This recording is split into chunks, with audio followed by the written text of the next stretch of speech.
안녕하세요.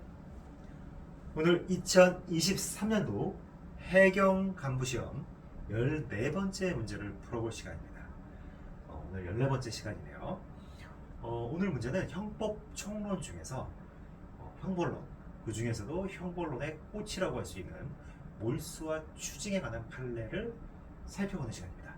이 몰수 추징과 관련된 판례는 결국은 몰수 추징이 가능하냐, 가능하지 않냐, 이런 부분에 대한 OX를 묻는 문제가 대부분입니다.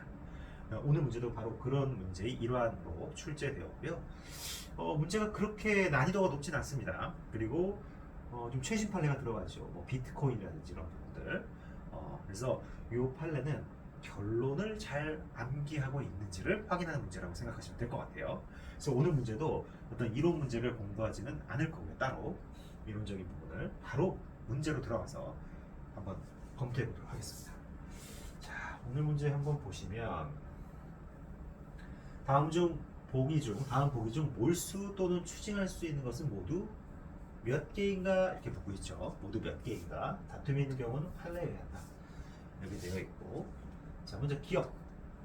피고인이 음란물 유포 인터넷 사이트를 운영하면서 정보통신망 이용 촉진 및 정보보호 등에 관한 법률 위반, 음란물 유포죄하고 도박 개장 방조죄, 이 두 가지 죄의 상상적 경합이 되나요? 어쨌든 실제적 경합이 되나요? 어쨌든 그건 그렇게 중요한 부분은 아닌 것 같고, 요거와 관련해서 비트코인을 취득했다는 거예요. 법 위반으로 비트코인을 취득한 거예요. 즉 범죄 행위에 의해서 생한 물건인 거죠.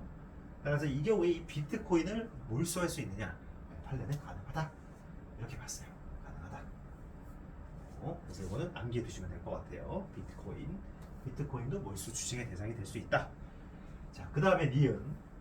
갑 주식회사 대표인 피고인이 금융기관에 청탁하여 을 주식회사가 대출받을 수 있도록 알선행위를 하고 그 대가로, 알선의 대가로 용역대금 명목의 수수료, 이렇게 알선을 했고 이거에 대한 대가로 수수료를 받았는데 이걸 갑회사 계좌를 통해서 받았다는 거예요. 갑회사 계좌. 자, 이 경우에 갑회사 계좌를 통해 받은 수수료를 몰수할 수 있느냐? 할 수 있다는 거예요. 비록 갑회사 계좌를 통해 수령했지만 이거는 행위자의 범죄 행위에 따라 생긴 물건인 거죠. 따라서 이에 대해서는 몰수할 수 있다. 이렇게 판시하고 있습니다. 그래서 이것도 가능합니다. 그리고 디귿입니다. 피고인이 신고 없이 외국환을 해외 계좌로 송금한 사실, 즉 무신고 외국환 송금 행위에 대해서 그 외국환, 이거는 압수돼야 되는, 몰수돼야 되는 건데, 체포될 당시 미처 송금하지 못하고 소지하고 있었던 각 자기합수표 또는 현금은 범죄 행위에 제공하였거나 제공하려고 한 물건은 아니잖아요. 아직 범죄 행위 자체가 없잖아요. 장래 범죄 행위를 했을 경우에 거기에 수반되는 돈이잖아요. 근데 지금 이거는 어떤 범죄 행위가 전제되지 않았잖아요. 미처 송금하지 못하고 그냥 가지고 있었던 거잖아요. 그죠? 따라서 이것은 안 된다. 추징할 수 없는 거죠. 그럼 리을. 범죄 행위로 인하여 취득한 물건이긴 하나 판결 선고 전 검찰에 의해 압수된 후에 피고인에게 환부. 자, 환부됐다 하더라도 범죄 행위로 취득한 물건에 대해서는 몰수할 수 있다는 것이 판례 입장입니다. 그래서 결국은 기억, 리을. 답은 3번이 되는 거죠. 아시겠죠? 네. 결론 중심으로 잘 봐두시면 되고요.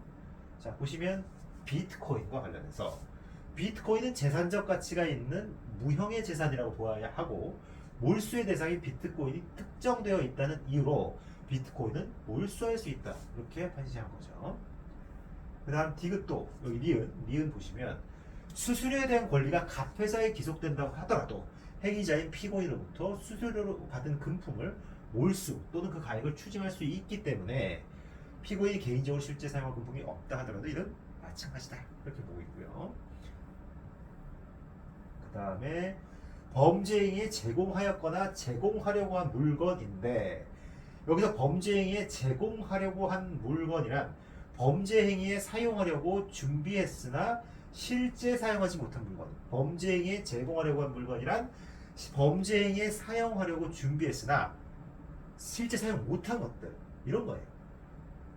따라서 여기서 범죄 행위에 제공하려고 한 물건으로서 몰수하려면 그 물건이 유죄로 인정되는 당해 범죄 행위에 제공하려고 한 물건임이 인정돼야 되는데, 자, 이건 뭐죠? 장차 실행하려고 할 외국한 거래법 위반의 범행에 제공하려고 한 물건이지, 범죄 행위, 이미 범해진 범죄 행위에 제공하려고 했던 물건은 아닌 거잖아요. 그죠? 그죠? 이 부분 굉장히 중요한 부분입니다. 따라서 이거는 몰수할 수 없다. 이렇게 된 거고, 판결 선고 전 검찰에 의해 압수된 후 피고인에 환부된 물건, 여기에 대해서도 몰수할 수 있다. 이렇게 되어 있는 거죠. 3번이다. 아시겠나요? 아주 그 3번 지문이 굉장히 중요합니다. 장래 범죄 행위에 제공하려고 한 물건이지, 이거는 어떤 이미 행하여진 범죄 행위에 제공하려고 했으나 실제로 제공하지 못한 그런 물건은 아니라는 거예요. 아시겠죠? 후자가 돼버리면 이거는 몰수할 수 있는 겁니다. 하지만 이거는 전자사항이라는 거죠. 그죠? 네, 이 부분 잘 기억해 두시기 바랍니다. 오늘 여기까지 하겠습니다. 감사합니다.